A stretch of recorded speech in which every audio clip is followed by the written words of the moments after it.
Allez Gluto! Glutonny's championship Sunday run at Genesis will go down in history. The general of the French Smash army that descended upon San Jose this weekend took down 4 potential top 10 players in a top 8 run that will go down not just as one of the best European performances at a Smash Major, but as one of the best runs ever. Today, we'll take you through the big combos, brilliant baits, and other disgustingness that made Glutonny's historic run possible.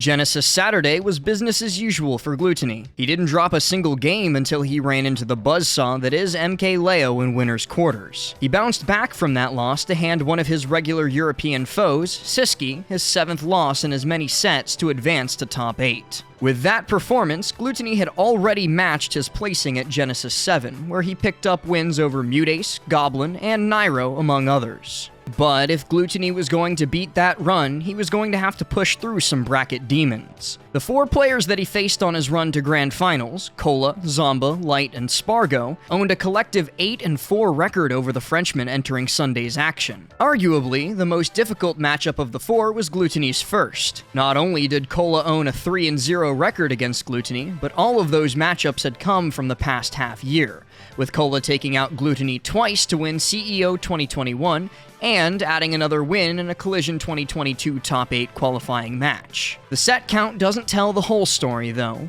Glutonny won at least 1 game in all 3 sets, and 2 went to a decisive 5th game. Even in his loss at CEO 2021, he pulled off one of the hottest clips you'll ever see. You see the parry too? What? The ball, what? How are you gonna do it?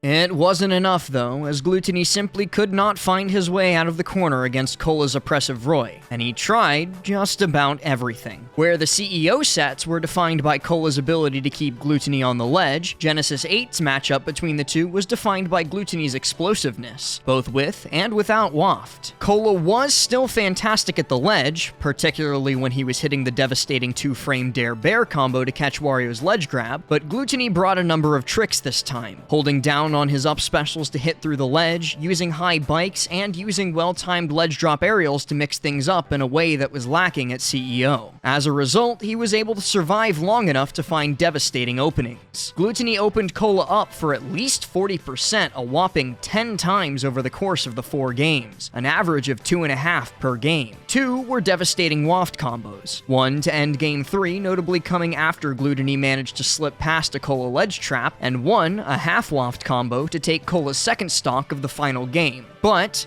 that means that 8 of those 10 big damage combos came without waft. Glutonny was absolutely deadly off of just about every hit at the low and mid percents, and he was able to pile on huge damage without waft, enabling him to save waft for the final stock or to secure a big lead rather than as a tool to play catch-up. Next was Zomba, who had sent Glutonny to losers just weeks ago at Glitch Infinite. In their first set, Glutonny had no clue what hit him. Zomba 3-stocked him in Game 1, and in Game 2, Zomba took a huge lead, forcing Glutonny to use waft to catch up, and he was unable to find the final stock as Zomba lived to 137% en route to sealing the 2nd game. You can't blame this one on Rob's big chassis. Glutonny had a nearly spotless record against Rob players before running into Zomba. While our character data is incomplete, he owned a 91% game win rate against the robot prior to facing Zomba at Glitch, according to the PGstats.com database. That includes heavily positive records on top EU Rob players like Vidad and Longo,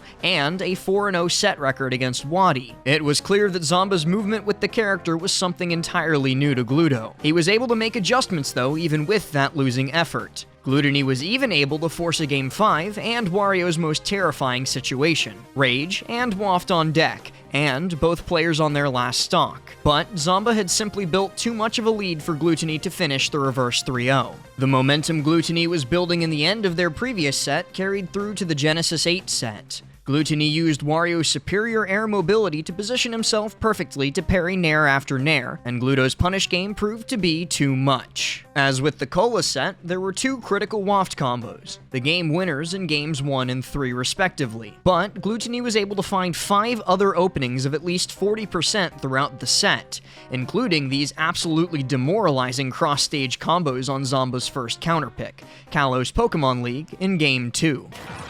if he can just do it on the center, but it's not going to be quite as potent. Oh, I love the forward air Jeez. to set up, and man, Gluto's punish game is just getting better and better. Wow, and right now, we talked about Zomba. Oh, hey, yo, the run back on the platform, again.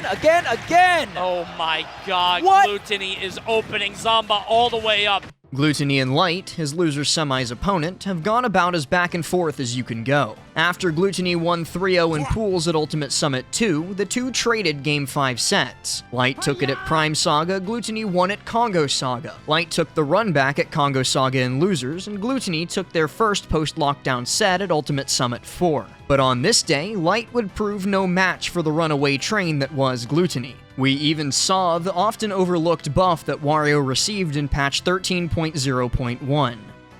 Neutral attack 1, reduced vulnerability. That buff would be responsible for Glutonny's first big opening of the set. To beat Light, though, explosiveness isn't enough. Glutonny's defense was an equally important asset against Light. Not only was he able to beat Light's usually airtight ledge traps over and over, but he was also able to find some big punishes on typically safe options like Fox's neutral air. Check this one from Game 2.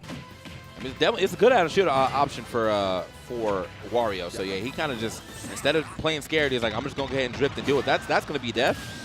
Yeah. A big momentum swing after Light had built up the percent lead on the first stock. Light had his chance to get back in the set, and given the volatile set history between the two, Gluto did not want to risk a Game 4. Down nearly 100% on his second stock, Glutonny found the big opening at a mere 13%, paving the way for a 3-0 and a trip to Losers Finals. With the win, Glutonny tied his best S-tier performance ever, his third place at EVO 2019, the biggest Smash tournament of all time. The last barrier between him and a new personal best performance at a super major was Spargo. The pair had played 3 sets. Spargo took it 2-1 at the G4 Smash Invitational. Glutonny took the winner's set at Delfino Mazzaretta 2022 in a thrilling 5 games, and then Spargo slapped him down with an overwhelming 3-0 in the loser's runback. Wario has some great tools in the Cloud matchup, specifically his ridiculous air mobility and array of excellent aerials for edge guarding. But on the flip side, Cloud's Buster Sword is as good as it gets at stuffing Wario's stubby limbs in neutral, and Spargo's ability to avoid long strings in disadvantage has played a huge role in his post-lockdown ascendance as one of the world's greatest players. In his win over MK Leo at Collision 2022, Spargo only suffered 7 openings of at least 30% damage, and never more than 2 in a single game. Byleth may not have Wario's combo tree at her disposal, but we've seen what Leo can do with her. That's something that few players will ever be able to accomplish against him. So, when Gluto was presented with an opening like this,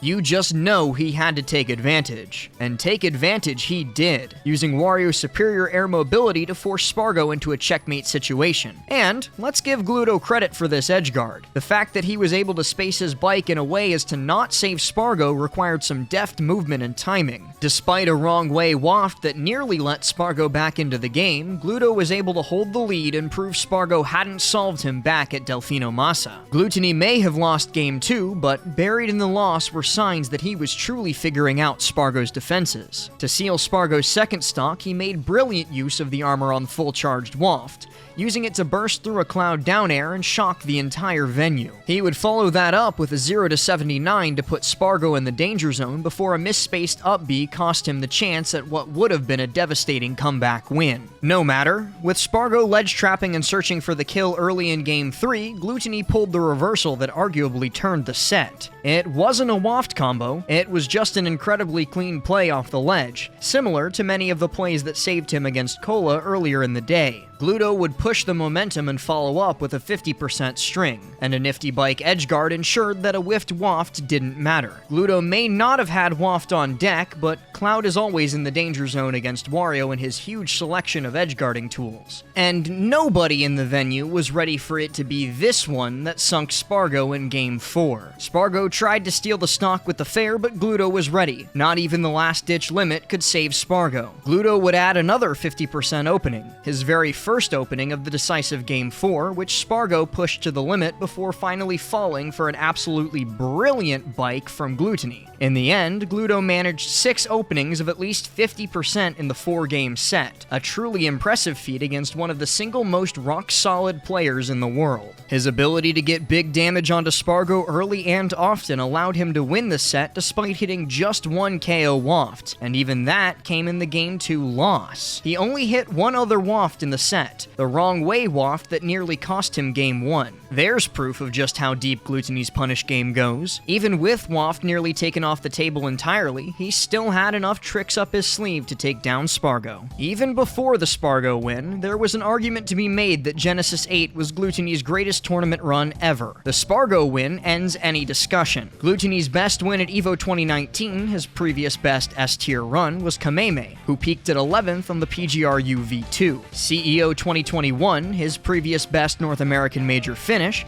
had under 800 entrants and no MK Leo, Spargo, or Tweak. Genesis 8, on the other hand, currently stands as the largest event of the post-lockdown era, and all 4 of his Championship Sunday wins could wind up as top 10 players when the next PGRU season is said and done. Glutonny will get his chance to extend his hot streak this weekend as the Smash season continues with Pound 2022. Subscribe to PGstats to keep up with all our recaps and analysis from Pound, Low Tide City, and beyond. Thanks for watching. My name is Last, and you can find me on Twitter at L4ST_V1. I hope you enjoyed the video, and I'll see you next time.